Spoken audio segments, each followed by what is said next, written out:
E naquele momento que eu estava ali, deitado sozinho, só veio a voz e me disse: ei, tu se acha demais, né? Eu, ué, como assim? Você julga as pessoas.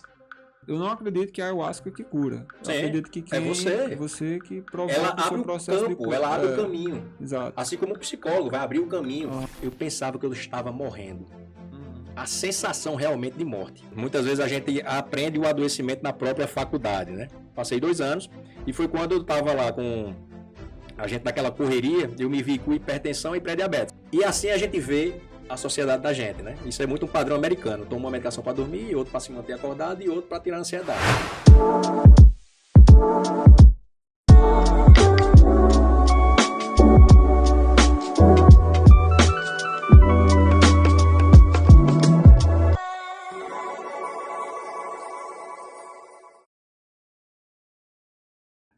Salve, salve! Sinta-se bem-vindo, bem-vinda, acolhido aqui ao nosso 7º episódio do podcast Existencial. Olha só, hoje estamos aqui com um convidado especial, Dr. Rodolfo Marinho, meu amigo. Sinta-se bem-vindo, acolhido aqui. Pessoal, Dr. Rodolfo, ele vai falar um pouco mais, mas é formado em medicina, tem especialização em nutrologia, em psiquiatria também, e também é estudante da enteogenia terapêutica, faz uma pós-graduação, né, no mundo dos enteógenos, dos psicodélicos, e é justamente sobre isso que a gente vai falar.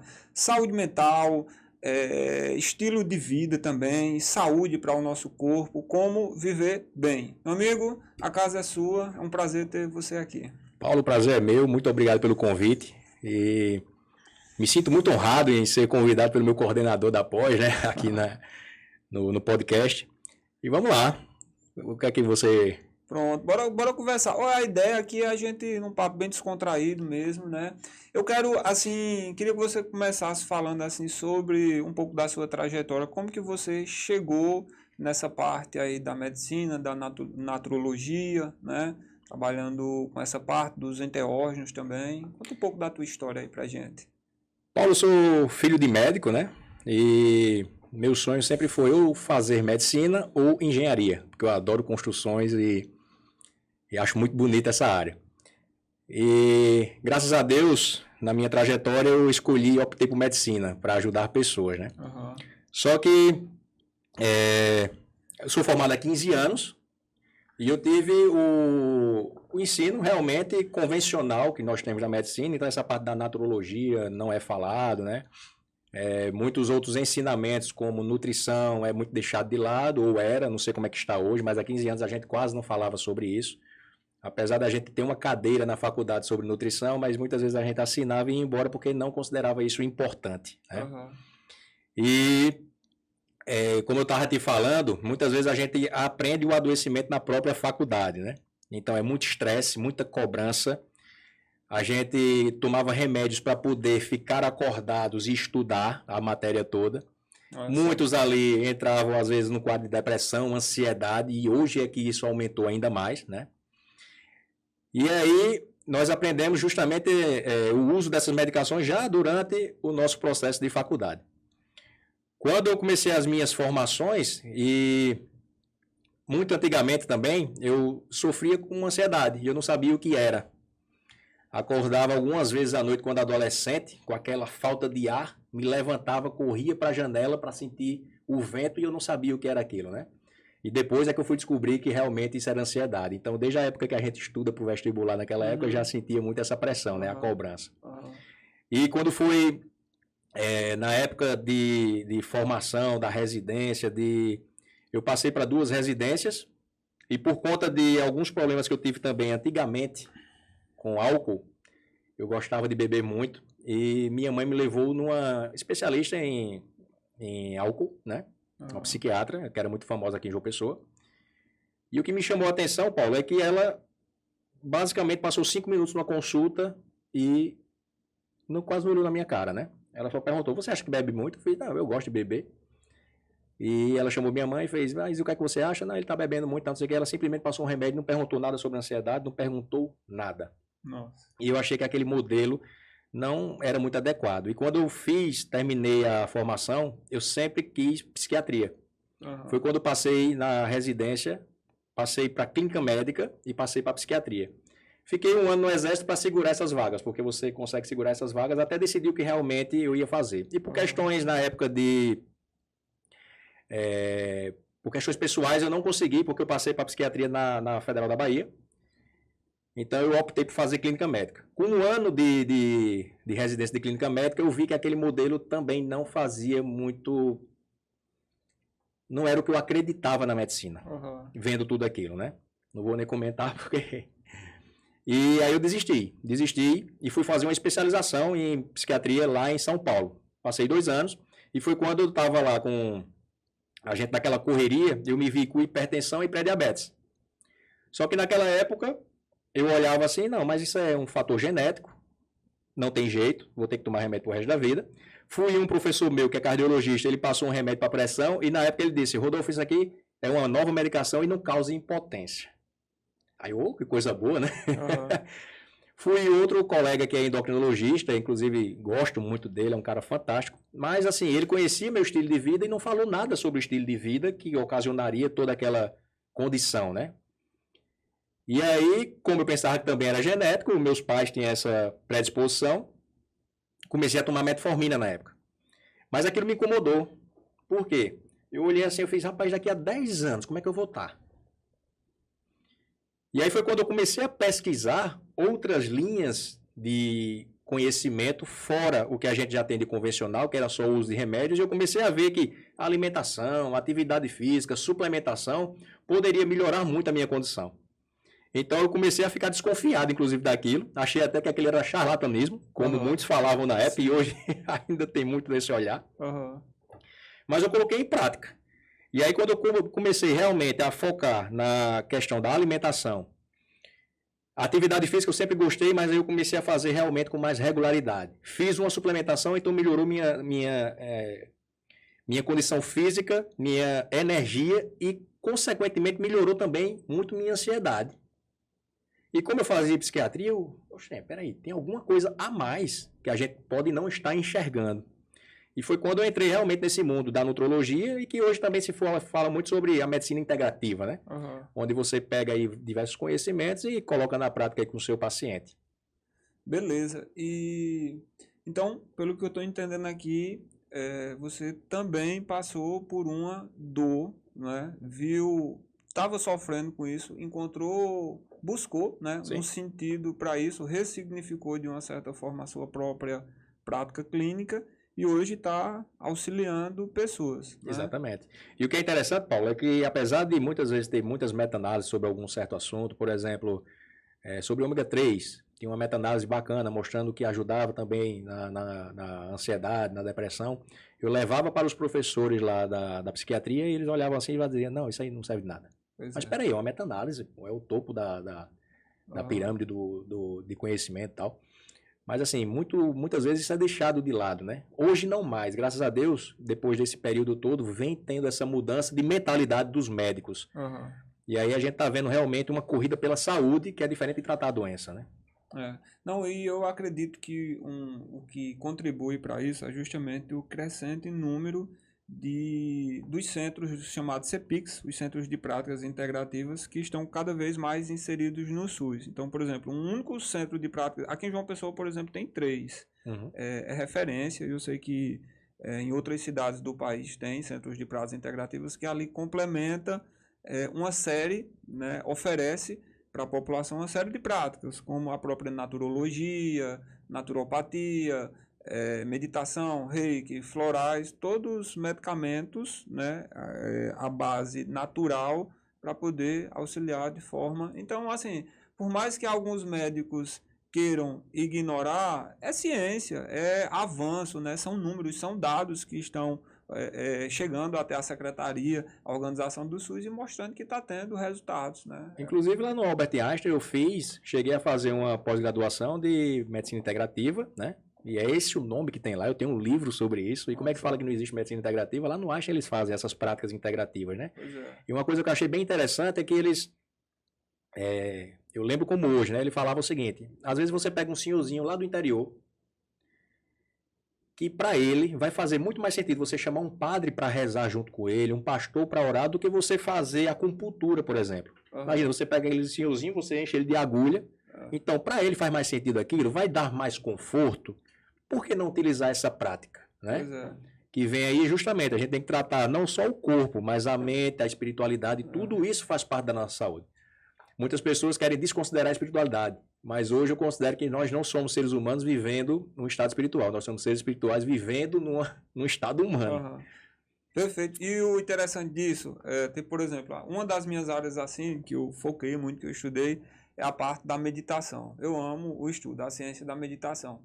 E logo no início a gente começou a estudar, né, ver as pesquisas científicas assim relacionadas aos tipos de práticas que de fato traz uma melhoria de vida para as pessoas no sentido de controle da ansiedade, para dormir melhor, autorregulação, enfim, todos os benefícios comprovados pela meditação.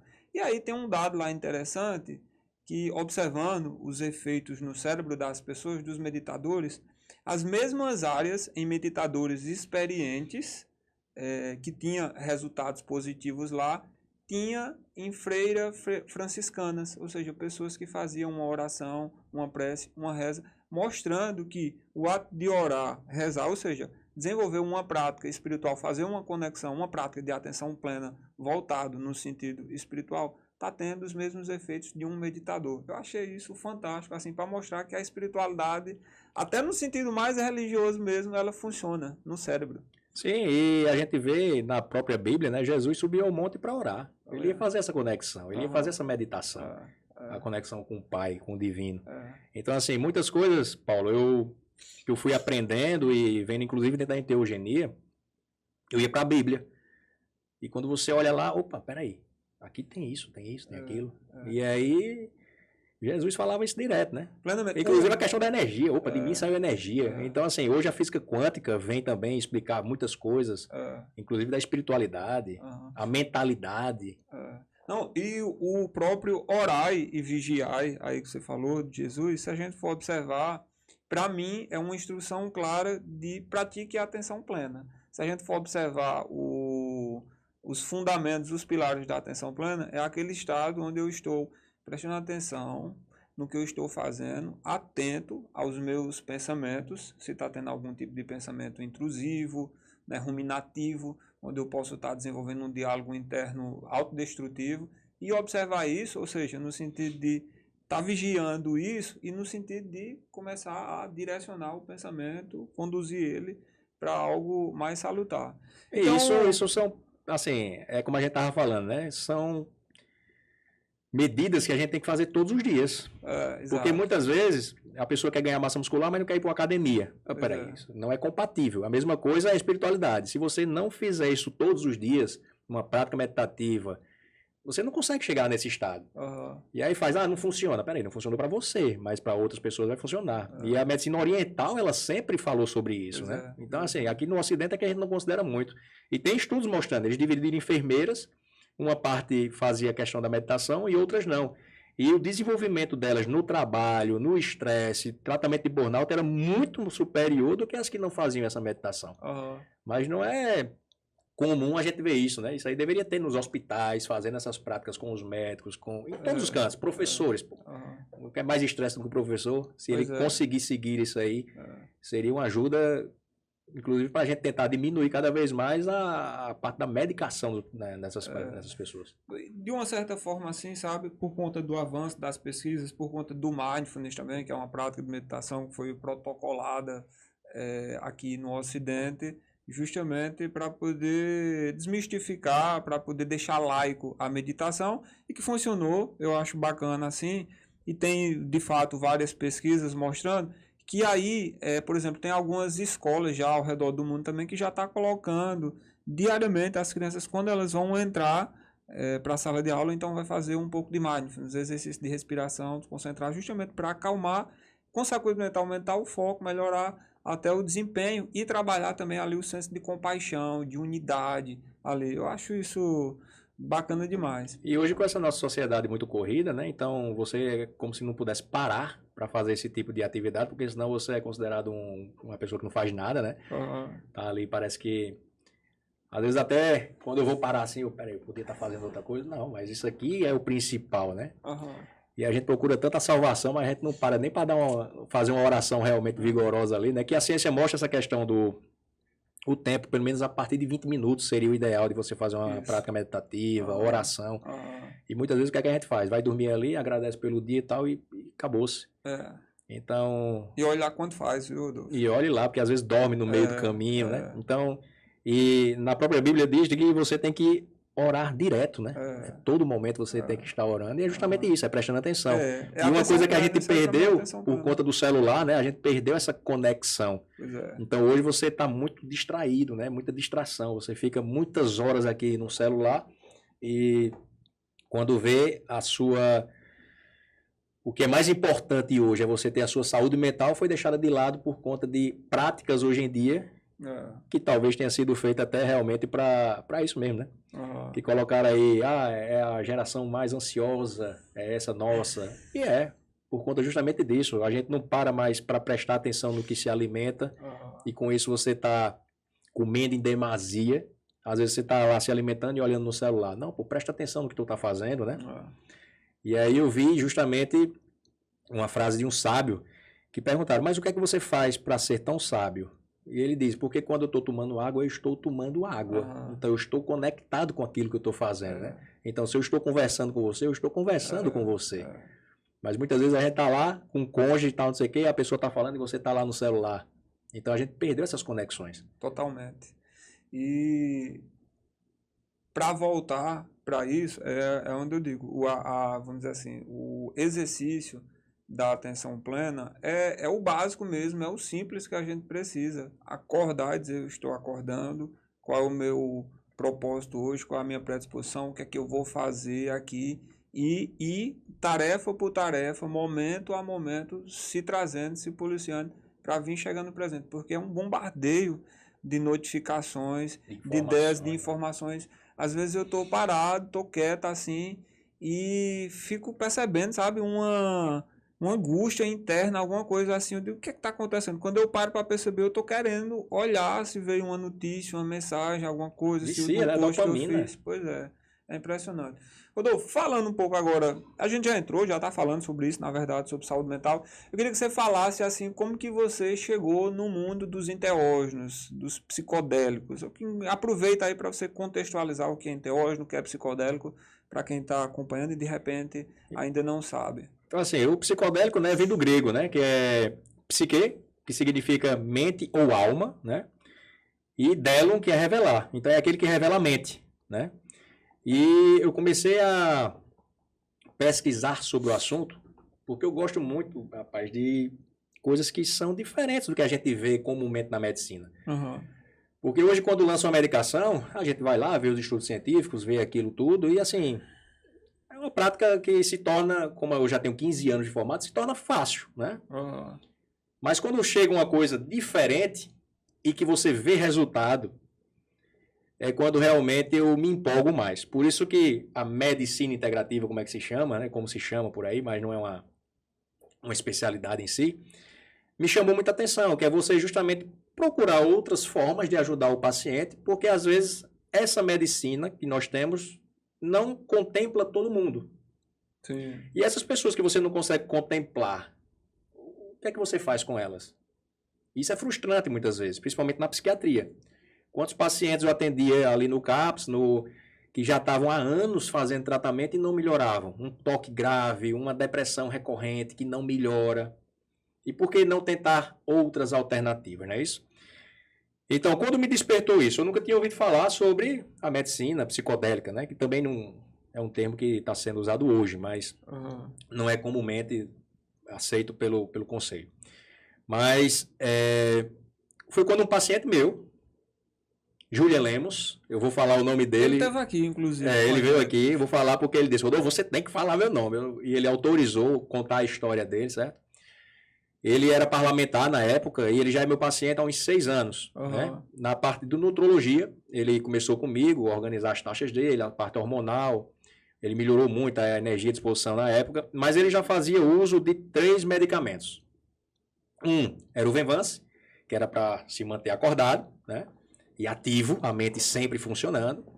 O outro era uma medicação para dormir e o outro era uma para ansiedade. E assim a gente vê a sociedade da gente, né? Isso é muito um padrão americano. Toma uma medicação para dormir, outro para se manter acordado e outro para tirar a ansiedade. E, cara, ele foi mudando bastante, né? Eu acompanhando ele foi melhorando cada vez mais e eu achando que eram as medicações. E um dia ele chegou para mim e perguntou: Rodolfo, tu já ouviu falar em ayahuasca? Eu parei para ele, olhei e fiz: já, porque meus primos, há mais de 20 anos, faziam a consagração de ayahuasca, só que no contexto religioso, no daime, né? Sim. E aí a gente tinha muito preconceito, porque como mexe com religião, não, isso aqui não é coisa de Deus, né? E eu nunca tinha pesquisado sobre o assunto.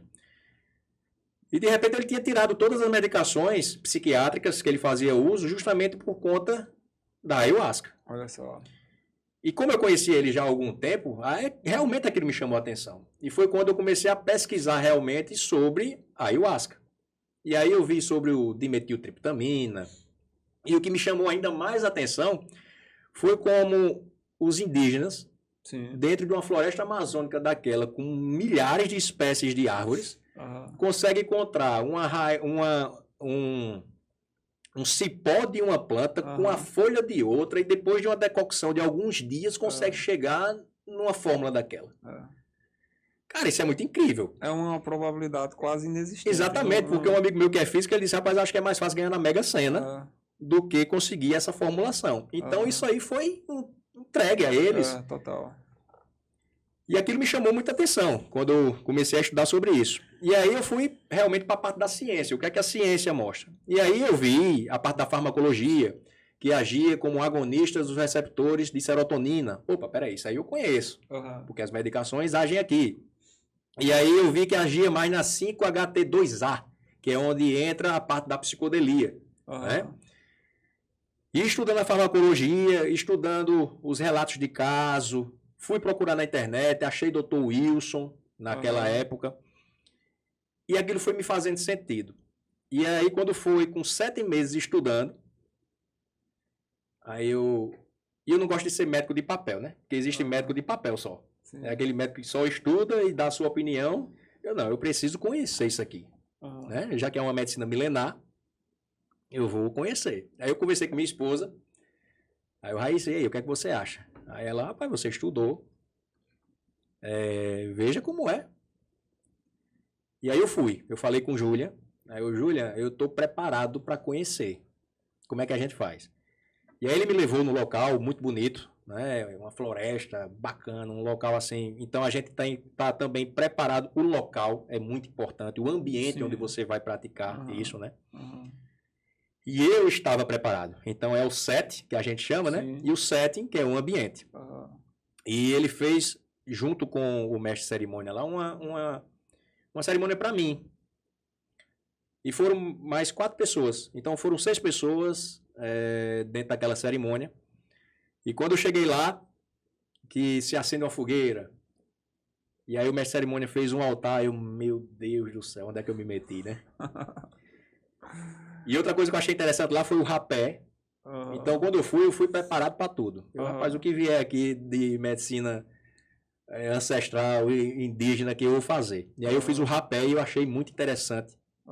Porque aquela ansiedade, aqueles pensamentos meus, de repente, baixou, ficou tranquilo. Fiz a sananga, que é um colírio que os indígenas usam também e melhora a percepção, principalmente à noite. E aí veio a ayahuasca, né? Realmente na cerimônia. Orei muito, Porque quando eu vi aquele altarzinho, eu falei, meu Você ainda Deus do estava céu. ligado a alguma prática religiosa que você frequentava? Eu sou batizado, né, na igreja evangélica. Nossa, então deve ter sido uma É. experiência forte, assim, mas ao mesmo tempo corajosa, porque Isso, porque assim, eu fui muito ligado na ciência, Sim. né? Aham. Eu fui realmente porque eu estudei, vi os mecanismos de ação e aquilo me fez sentido. Aham. Eu não fui ligado a nenhuma prática religiosa, Sim. tanto que a barquinha, né, o daime, a união do vegetal são religiões que usam, né, a ayahuasca, Aham. mas eu fui realmente pensando no processo porque eu vi que Julian Lemos tinha melhorado muito. Sim. Então aquilo ali foi o que me marcou. Tinha um estudo de caso. Tinha estudo, que era um paciente meu, Aham. os outros que tem no PubMed, e principalmente a parte da farmacologia. A farmacologia que me chamou muita atenção. Bacana. E aí, fui, né? Fiquei lá, sentado e orando. Meu Deus do céu, se não for para mim, que não me aconteça nada. Porque uma coisa é quando você estuda e você vê os efeitos colaterais, o vômito, né? A diarreia que pode causar, Sim. taquicardia. E o interessante é que quando você participa do processo, você vê que aquilo ali não é um efeito colateral. É um efeito de cura que faz parte do processo, né? Mas justamente, eu fiquei muito com medo por conta do vômito e eu, meu Deus, que eu não passe mal se isso aqui não for para mim e tal. Fui, né? Tomei a primeira dose, né? Um copinho pequeno. E fiquei lá, 1 hora, esperando a segunda, né? Porque tem a primeira, depois de 1 hora tem a segunda. Sim. E aí ele disse, depois, quem quiser se servir mais, fique à vontade. Mas, normalmente são 2. Eu tomei a primeira e depois de 1 hora não estava sentindo nada. Eu, meu Deus, acho que isso aqui não é para mim. Mas eu vou tomar a segunda. Aí tomei a segunda, né? E fiquei lá sentado. E aí, Paulo, eu pensava que já tinha passado muito tempo. Então eu perdi a percepção de tempo. E eu, realmente isso aqui não é para mim. Me levantei e fui lá na mesa de novo para tomar a terceira. E aí o mestre que conduz a cerimônia, ele fez, Rodolfo, não tomou a segunda não? Eu fiz, tomei, mas faz tanto tempo que não está fazendo efeito. Ele fez, rapaz, deita lá de novo. Por isso que é importante a gente ter uma pessoa experiente conduzindo a sessão. Porque imagina se fosse uma pessoa irresponsável, não, toma outra aqui. Exato. E aí foi quando eu me deitei, Paulo, e, rapaz, eu comecei a passar mal. Agora era um passar mal que eu pensava que eu estava morrendo. A sensação realmente de morte. E quando a gente estuda, né, sobre a questão do DMT, mostra que você tem uma liberação do DMT justamente nos processos de quase morte, né? Que é quando você tem aquele estado psicodélico que viu. E a sensação era de que eu estava morrendo, cara. E eu, meu Deus do céu, o que é que eu estou fazendo aqui e tal, não sei o quê. E aí eu chamei pela minha mãe. Aí eu quero minha mãe. E só veio aquela voz, que eu considero como Deus, certo? Falando comigo, o Espírito Santo. E disse, você não precisa da sua mãe, você só precisa de mim. E eu, meu Deus do céu, não, eu quero minha mãe, eu preciso da minha mãe, eu estou morrendo. Você não precisa da sua mãe, você só precisa de mim. E eu fiquei discutindo, né? Não, mas eu quero minha mãe. Você não precisa da sua mãe, você só precisa de mim. E aí foi quando, nessa hora, eu fiz, meu Deus, eu não preciso da minha mãe, eu preciso de ti. Rapaz, aí começou a passar um processo que eu não sabia que eu tinha, porque eu já tinha feito muita terapia. E eu sempre ligava algumas coisas que aconteciam na minha vida com meu pai, né? E eu vi que eu tinha alguns traumas para ser curados com minha mãe. E isso nunca tinha me vindo à mente. Muito pelo contrário, minha mãe. E naquele momento começou a me mostrar coisas da minha mãe e eu, meu Deus do céu, expandiu minha mente assim. E eu comecei a ficar com raiva dela, pô. E eu, como é que eu passei 40 anos da minha vida, tal, não sei o que, sem descobrir isso? E o que é que eu faço? E aí, Deus só me dizia, perdoe sua mãe. E eu não posso perdoar minha mãe depois disso tudo, tal, não sei o que, blá, blá. Perdoe sua mãe. E eu naquela briga ainda, né? Não, mas, rapaz, eu sempre achei, perdoe sua mãe, honre seu pai. E foi quando eu perdoei verdadeiramente, Paulo, minha mãe e meu pai, naquele momento, foi quando eu comecei a vomitar. Olha só. Então eu vi que o vômito não era um efeito colateral. Aham. Era uma cura. Eu tinha que colocar aquilo para fora. Exatamente, tava limpando. Tava limpando. Ah. E aí eu peguei o saco, comecei a vomitar. Parecia que eu tava entrando dentro do saco, velho.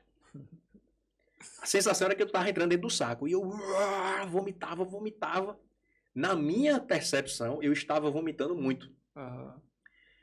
E o interessante é que eu tinha almoçado, tinha comido. E na hora, quando eu olhei no final da cerimônia, não tinha comida dentro do saco. Só tinha bile. Eu, porra, como é que pode? Se eu tava com o estômago cheio... Bom, não sei explicar, certo? Aham. Fisiologicamente falando.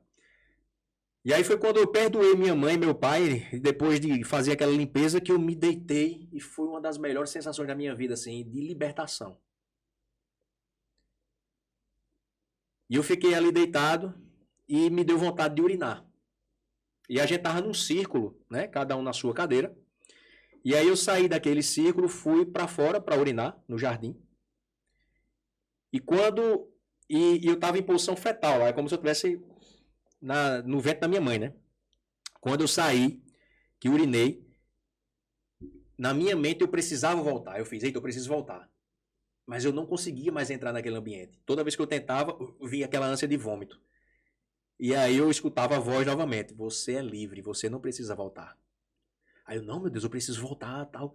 Você é livre, você não precisa voltar. E eu tentava voltar para lá e não conseguia. Me dava aquela ânsia de vômito. E aí eu procurei um canto assim, me deitei. E aí eu passei pela terapia primeiro com minha mãe e com meu pai, né? E naquele momento que eu estava ali deitado sozinho, só veio a voz e me disse: ei, tu se acha demais, né? Eu, ué, como assim? Você julga as pessoas. Aí eu, não, né? A gente se acha tão perfeito, né? E foi quando eu vi que, aí vem na Bíblia novamente, né?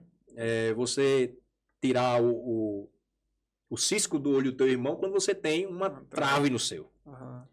Rapaz, eu comecei a passar por um processo onde eu vi as minhas mazelas, bicho. O quanto eu era egoísta, o quanto eu tinha maldade dentro de mim, o quanto eu julgava para tentar parecer ser melhor do que os outros. E naquele processo eu comecei a entrar dentro de prisões. E eu vi aqueles presos pedindo clemência, velho. Eu me arrepio todinho. Que forte, viu? E eu, meu Deus do céu, como é que eu julgo esse povo se eu sou um lixo? Uhum. E aí eu entrei dentro de hospitais. E dentro desses hospitais eu comecei a ver o quanto eu reclamava da minha vida. Bicho, eu tenho meus 4 filhos, velho. Eu tenho minha esposa, eu tenho carro, eu tenho casa, tenho meu trabalho. Como é que eu reclamo, velho, se tem gente passando por isso aqui, velho? E aí foi um trabalho de autoconsciência, né? Sim. De autoconhecimento, que é justamente o que a gente busca tanto. Claro. E aí eu comecei a quebrar muitos preconceitos que eu tinha, porque na minha cabeça, antigamente, bandido bom é bandido morto. Uhum. Por quê? Ele tem que pagar pelo que ele fez, certo? Mas por que eu vou julgar isso? Quem tem que julgar não sou eu, velho. Porque no momento que eu estou julgando outra pessoa, eu vi que eu estava julgando a mim mesmo. Sim. Então, eu comecei a passar por processos, Paulo, eu vendo a manipulação política, religiosa.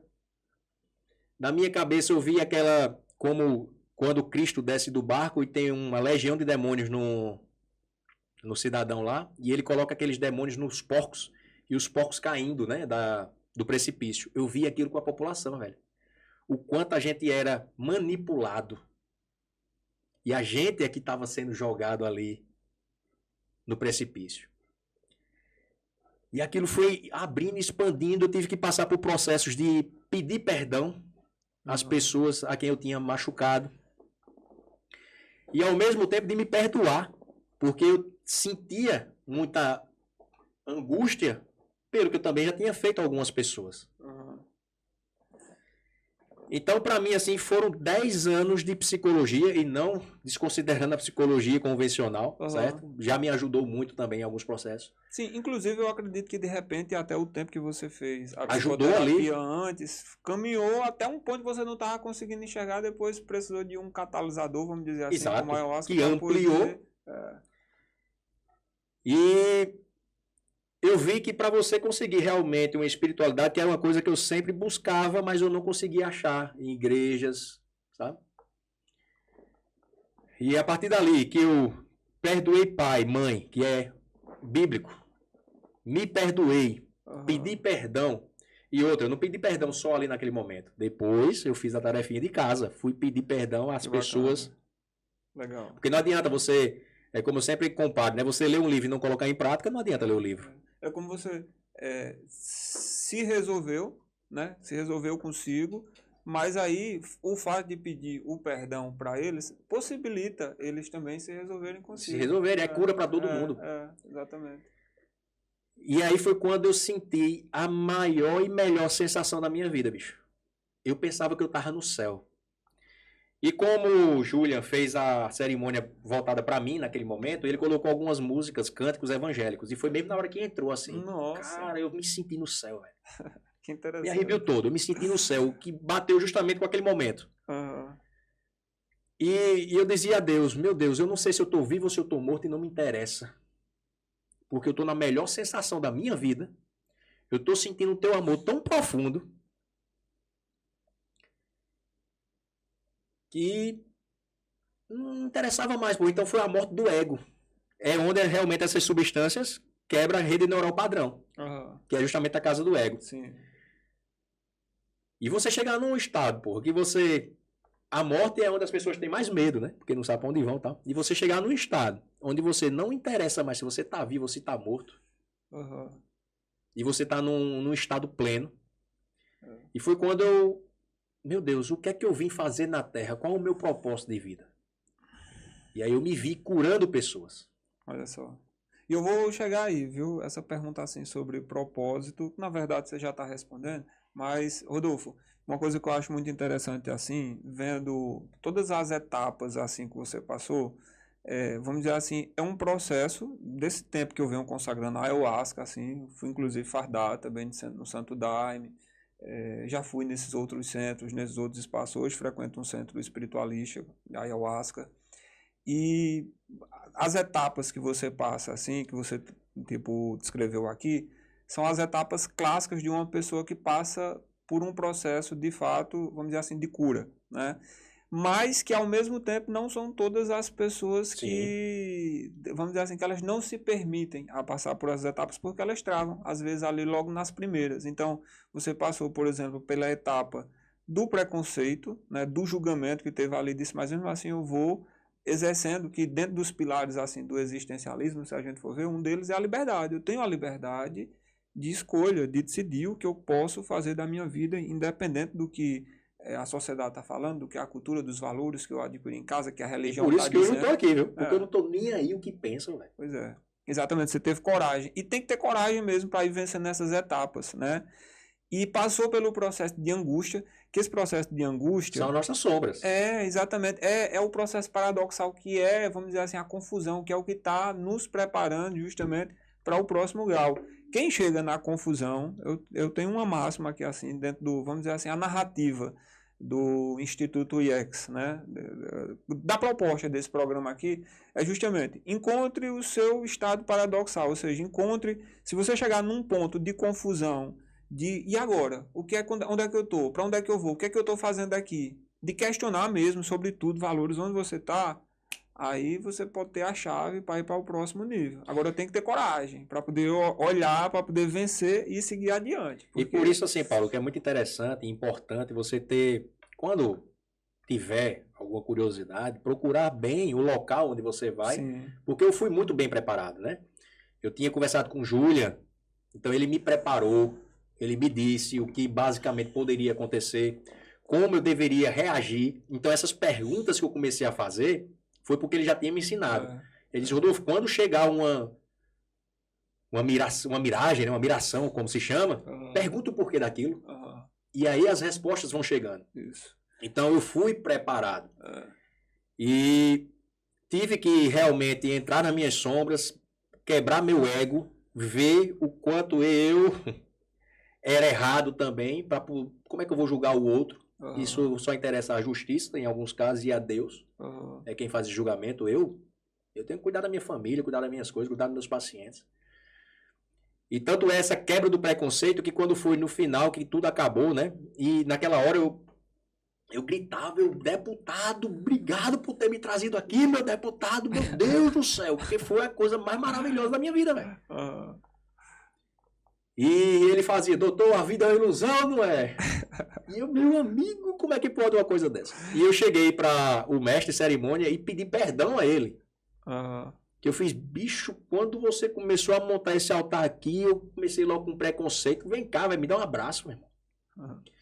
E aí é quando a Bíblia diz também, né? Amar a Deus sobre todas as coisas, amar o próximo como a ti mesmo. Só que essa, como diz Lúcia Helena Galvão, né? Eu achei até que ela puxa de Helena Blavatsky, sobre a heresia da separatividade. Sim. Então, cara, a gente separou a sociedade entre religiões, separou as sociedades entre ideologias políticas. Hoje é uma briga de sexo masculino, feminino, gênero. Quando no final das contas nós somos todos um só, porque a gente faz parte desse todo. E aí é onde entra Hermes Trismegisto falando sobre isso. O universo é um todo, é mental. E hoje eu considero assim, eu não consigo ter preconceito com raça, religião, ideologia política. Tanto faz se tu é de esquerda, de direita. Eu te amo do mesmo jeito. Tanto faz se você é de Umbanda, de Candomblé, evangélico, católico. Não me interessa, meu irmão. O que eu achei bacana também foi nisso aqui, por exemplo, a forma, vamos dizer assim, a didática como a ayahuasca, ela passa, né? É muito lindo, velho. Porque ela pega dentro do seu próprio contexto, vamos dizer assim, religioso, espiritualista, que você já tem de base, e começa a trazer os princípios novos, assim, para você observar, mas utilizando a sua própria base de conceitos, né? Eu acho que isso foi bacana. Agora, eu quero saber assim, Rodolfo, isso na sua prática clínica, isso reverberou de alguma forma, teve algum efeito? A pergunta depois que você consagrou a ayahuasca, um médico, psiquiatra, estudando a si mesmo, isso teve algum efeito na sua prática clínica dos seus pacientes, de alguma forma? Total, velho. Você se torna mais empático. Muitas coisas, inclusive, sobre espiritualidade. Eu comecei a diferenciar se aquele paciente realmente ele tinha algum estado psicótico ou aquilo não era uma coisa espiritual. E aí eu adentrava naquilo ali. E quando veio, era um paciente que tinha uma mediunidade, mas não sabia lidar com aquilo, porque o pessoal julgava. E de repente a pessoa se libertava e não precisava de medicamentos. Eu atendi bandidos, velho. Que... Um caso bem interessante lá em Santa Rita, o cara chegou e ele disse, doutor, eu já pesquisei uns 300 médicos, psiquiatra, a consulta do senhor aqui é a mais cara, mas não sei por que eu vim aqui. Rapaz, eu olhei naquele cara e eu vi bondade nele, pô. E o cara, ele era um traficante, ele já tinha cometido homicídios, e quando eu comecei a fazer a consulta com ele, a orar com ele, o cara chorava feito menino, pô. Eu escutei a vida dele. A mãe tinha se suicidado na frente dele. O ambiente onde ele morava era aquilo. Como é que uma pessoa dessa, dentro de um ambiente daquele, ia se tornar, aos nossos olhos, uma pessoa boa? Foi aquilo que ele aprendeu. E quem levou foi a esposa dele. A esposa dele é uma menina muito sensata, evangélica. Sim.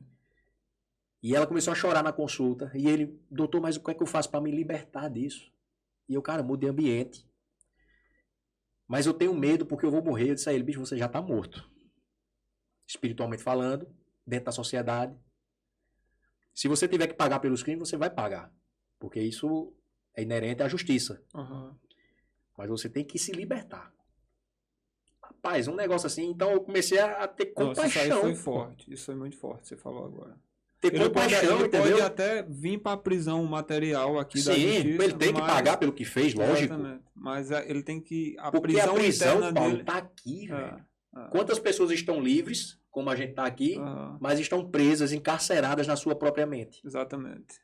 E essa é a pior prisão que existe.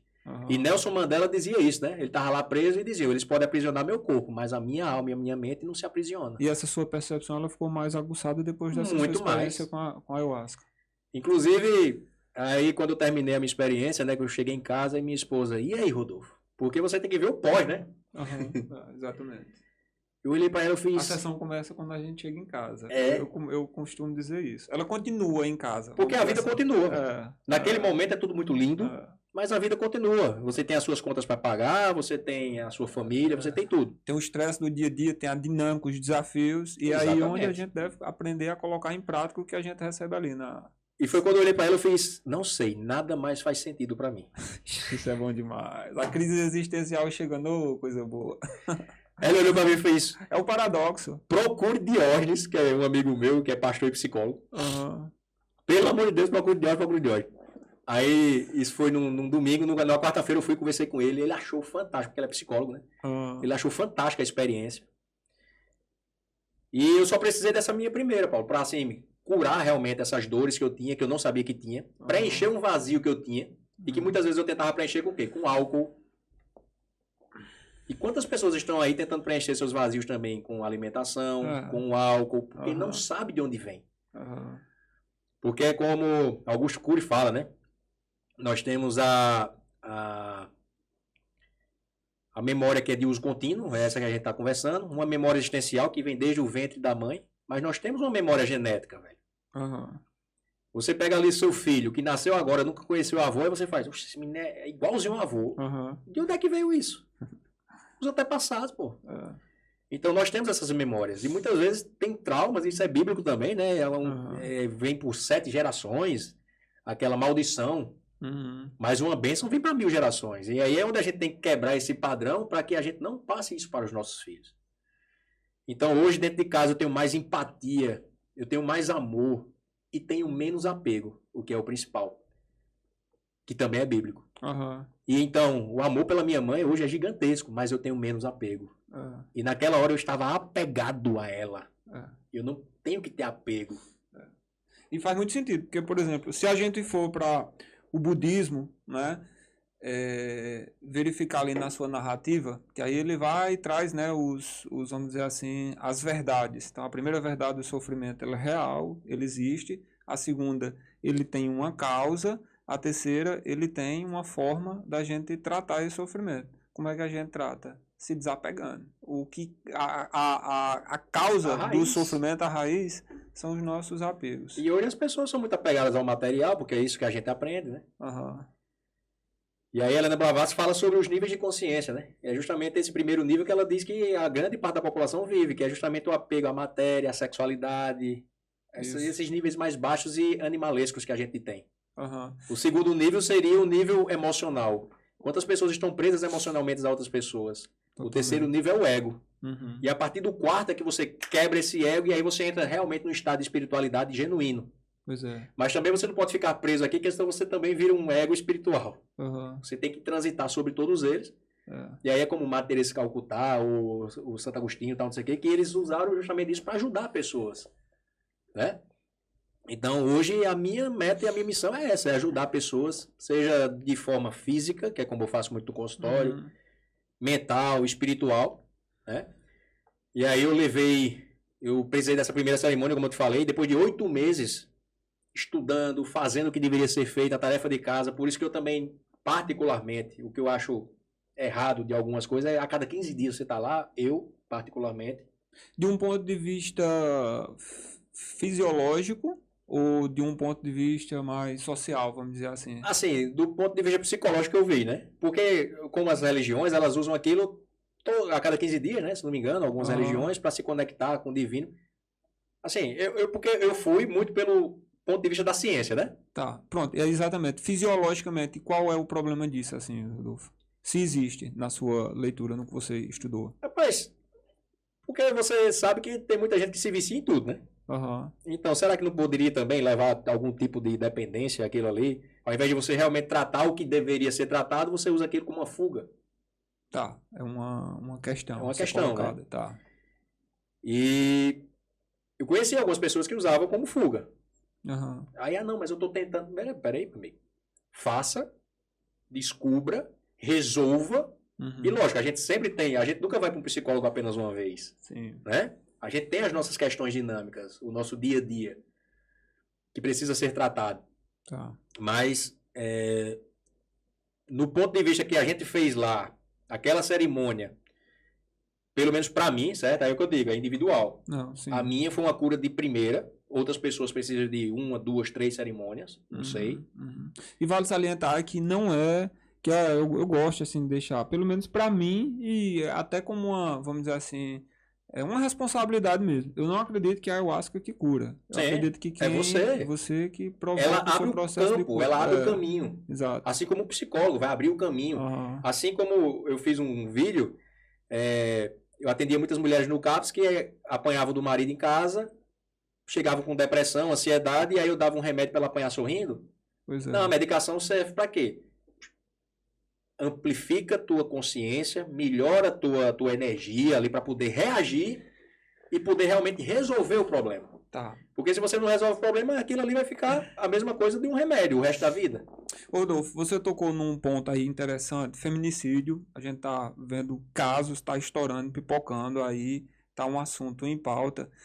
E eu gosto muito de assistir outros podcasts, vejo alguns coaches assim, sabe? E de repente eu liguei uns pontos, eu conectei uns pontos assim, sabe? Que eu vi algumas pessoas assim, falando, por exemplo, sobre os pilares de um casamento edificante e tal. E tem uns aí assim que falam assim, não, o homem ou a mulher, eles jamais devem se separar. Casamento não existe divórcio. Aí eu fico pensando assim, cara. Meu irmão, uma pessoa fica, a responsabilidade disso, fica anunciando isso veementemente. Uma pessoa que tá, uma mulher, vamos dizer assim, que tá passando por um processo em casa, sentindo que pode perder a vida a qualquer momento, escutando isso, a culpa que deve sentir ao estar escutando isso, não vou terminar não, porque o casamento é divino, é de Deus aqui, e vou continuar com o casamento e perde a vida, sabe? Eu acho assim que a gente tem que ter muita responsabilidade do que a gente fala, de dicas que a gente está dando, assim, principalmente relacionado a questões assim. Eu acredito de fato que o casamento deve ser algo que a gente deve honrar. Mas eu sou obrigado a viver dentro de um relacionamento onde, tipo, tá tendo uma toxicidade, um abuso, né? Psicológico ou físico mesmo, né? Pois é, exatamente. Aí é onde entra a gente como sociedade, como homens, a gente tem que se posicionar também a favor dessas mulheres, né? E eu tô fazendo vídeos sobre isso, porque eu já atendi e assim, às vezes não é dentro do próprio casamento, mas teve uma relação dessa com o pai, com irmãos, sofreram abusos.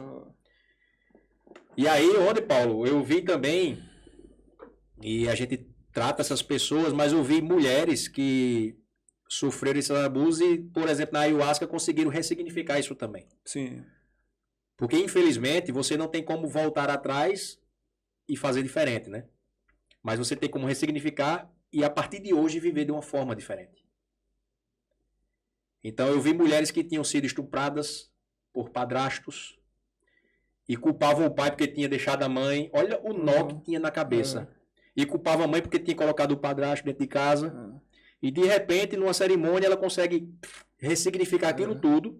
Era uma pessoa que tinha ideações suicidas, tinha tomado medicamentos.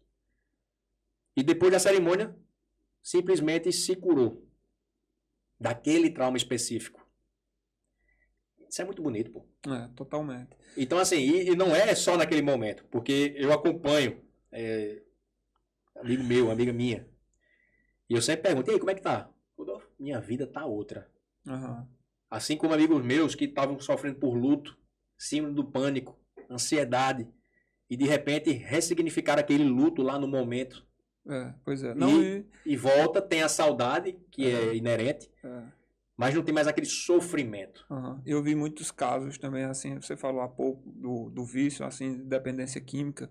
Muitas pessoas, assim, que eu vi, assim, que tinha dependência química com abuso de álcool, principalmente depois que começou a consagrar ayahuasca. Eu sou uma prova viva. Em 2012, quando eu consagrei pela primeira vez, eu ainda fumava bastante. A partir da primeira vez que eu consagrei, simplesmente a vontade desapareceu, sabe?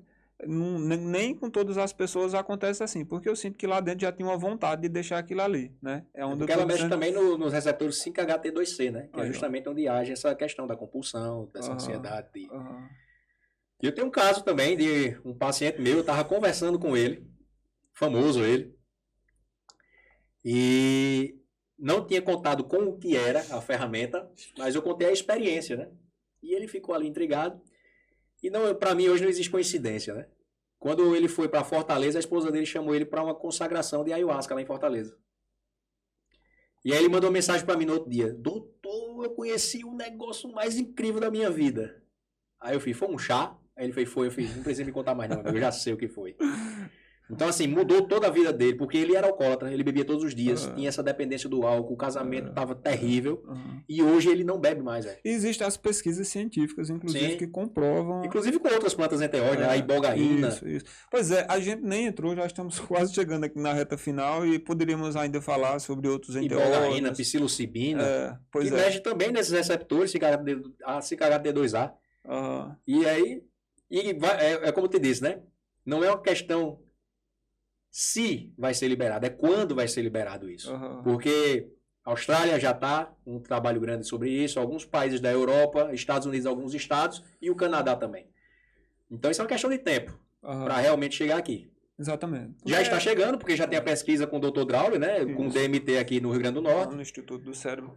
Nós temos aqui em Campina Grande também, foi autorizado, né? Com a psilocibina, o FCG vai começar também. Olha só. Então... Porque não tem como você frear algo que a própria ciência está mostrando os resultados. E então, é ancestral. Exatamente. Já vem de muito tempo, já se sabe a segurança. Agora, é para todo mundo? Isso a gente tem que deixar bem claro, né, Paulo? Então, se você... Primeira coisa. Porque aqui no Brasil a gente tem que ter muito cuidado justamente com o que fala, né? Porque as pessoas pegam e vão atrás porque acham que... Não, você tem que ter realmente muito cuidado com todo tipo de medicação e desses psicodélicos também, né? O local onde você vai é muito importante, as pessoas com quem você vai é muito importante, o jeito que você está é muito importante, né? O seu set. Se você faz uso de alguma medicação psiquiátrica, tem que ter cuidado. Se você tem algum histórico de bipolaridade, esquizofrenia, ou na família tem muito histórico, tem que ter cuidado. Exato. Então não é para todo mundo, né? Então eu faço esse comparativo, é igual as medicações hoje para emagrecimento. Tá todo mundo querendo tomar, compra de qualquer pessoa, tal. Não é para todo mundo, vai dar errado.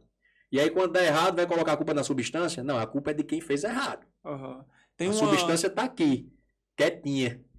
Se você vai fazer um bom uso ou um mau uso dela, é você. Porque aqui tem a cultura de responsabilizar, né?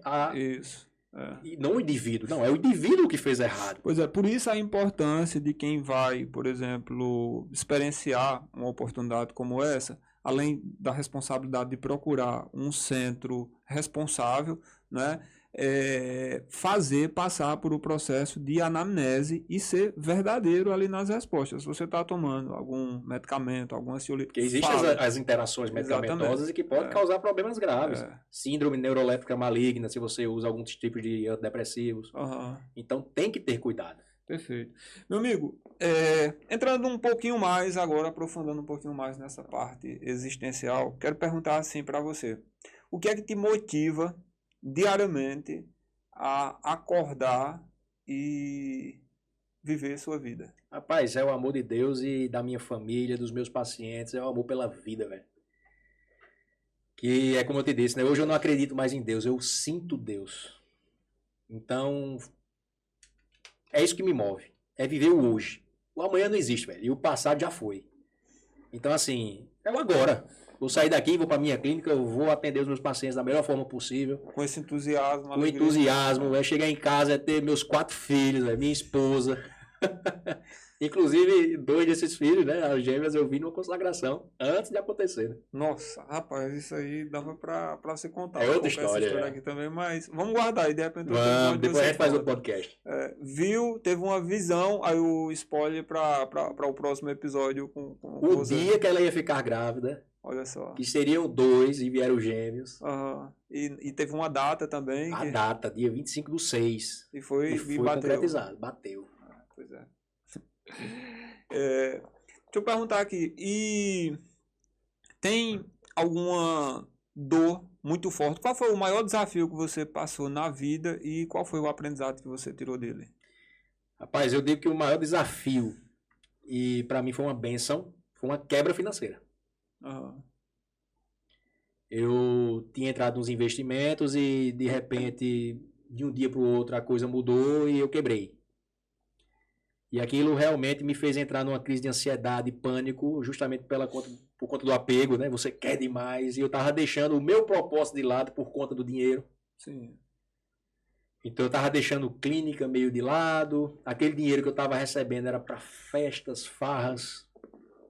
E aí é onde, Paulo, eu considero a religião muito importante também. Sim. Porque naquele momento eu me amparei na igreja, tive um apoio muito grande dos meus pastores. Sim.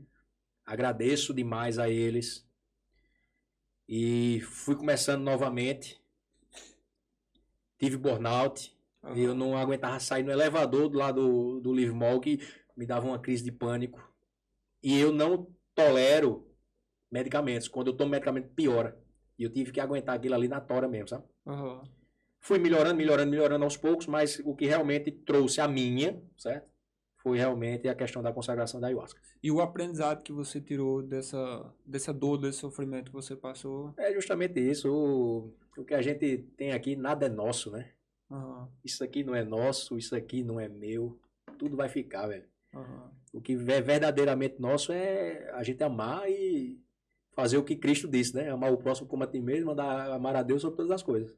Pois é. Acabou, velho. Aí a vida começa a ficar mais leve. Bacana. Você falou da religião assim, eu lembrei do conceito. E eu gosto muito de pensar na religião exatamente como a gente visualizar um grande oceano, onde a gente tem uma margem, que é de onde a gente parte, que poderíamos dizer assim, que essa é a margem da ignorância, é o ponto de partida. Ignorância no sentido de eu não sei sobre. E a outra margem que é do autoconhecimento, dessa descoberta, da busca. E aí para a gente atravessar de uma margem a outra, a gente precisa de um barco. E esse barco, ela é a religião. E existem vários tipos de barcos. E eu escolhi um aqui. E aí no meio da travessia ali, o problema é porque a gente começa a olhar para o barco do outro, querer jogar pedra no barco do outro, querer afundar o barco do outro. Pois é, exatamente. Vamos nadar todo mundo junto? Exato. Imagina o que é que esse país seria se todo mundo tivesse unido. Pois é, exato. E aí é justamente isso. Eu posso, inclusive, chegar um momento da minha trajetória ali e dizer assim, tá, eu preciso do barco, posso precisar, mas se eu quiser ir nadando, dá mais trabalho você ir nadando, mas é uma responsabilidade maior. Se você tiver peito, braço, fôlego, show de bola, que vá. Eu acho massa isso, né? E eu penso que talvez na reta final, para chegar lá, vai ter um momento que você vai ter que abandonar o barco mesmo e aprender a nadar para poder chegar nessa outra margem, né? Mas bacana. Rodolfo, qual o legado que não vou nem dizer o médico, mas que o ser humano, Rodolfo Marinho, gostaria de deixar assim para o mundo quando fisicamente aqui se for? Mas eu quero contribuir, porque assim, diversas consciências já passaram por esse mundo e cada uma delas deixou um legado, né? Jesus Cristo, Buda, vários filósofos estoicos. Talvez eu não chegue perto de um cara desse, mas se eu conseguir contribuir na vida de conseguir salvar pelo menos uma alma aqui, acho que meu legado já foi feito, né? E eu quero, quanto mais pessoas eu conseguir ajudar, meu amigo, é a minha meta. Bacana. Curar pessoas mesmo, sabe? Então a minha meta é essa, é ajudar, é contribuir, é facilitar o processo. E eu tô aí estudando, eu não consigo parar apenas nessa medicina convencional, como colocam pra gente. Eu vou buscando, velho. Porque a gente tem que ter uma caixa de ferramenta. E às vezes é uma ferramenta que dá pra você, não dá pro outro. Mas esse outro vai se beneficiar muito com a outra ferramenta. Tá. E é isso, é a busca constante pelo conhecimento, pela sabedoria. Porque às vezes também a sabedoria nas mãos erradas é como uma faca na mão de uma criança, né? É melhor manter ignorante mesmo. Então assim, eu sempre peço muita sabedoria a Deus para que eu possa realmente sedimentar e saber colocar em prática nas pessoas certas tudo o que é me ensinado, né? Maravilha, meu amigo. Meu irmão, eu quero de verdade agradecer a você aqui, viu, por esse bate-papo existencial, profundo, verdadeiro, assim, você contou depoimentos, assim, trouxe depoimentos pessoais, assim, sobre sua história, sobre sua prática clínica e tal. E eu fico grato de verdade, tenho certeza que vai contribuir bastante aí para outras pessoas esse nosso papo aqui. Eu que só tenho a agradecer, meu amigo, pelo convite. Fiquei lisonjeado, meu coordenador me chamando. Eita, pai. Mas tá bom. Inclusive, falando na pós-graduação, estão abertas as inscrições para a terceira turma da pós-graduação em enteogenia terapêutica, que é coordenado a direção-geral do Dr. Wilson Gonzaga. Meu abraço, um abraço para você, meu amigo, meu sócio, que tem a coordenação pedagógica lá da pós minha, do Instituto Hermes, em parceria com o Instituto IEX, o Instituto de Inteligência Existencial. Para você que chegou até aqui, quero agradecer de verdade a sua presença, a sua participação. Deixe seu comentário se você chegou até aqui, para eu saber o que é que você achou desse episódio. Se inscreva no canal, isso nos ajuda a crescer, continuar trazendo convidados legais, assim como foi essa conversa de hoje. E nos aguarde até o próximo episódio. Tamo junto!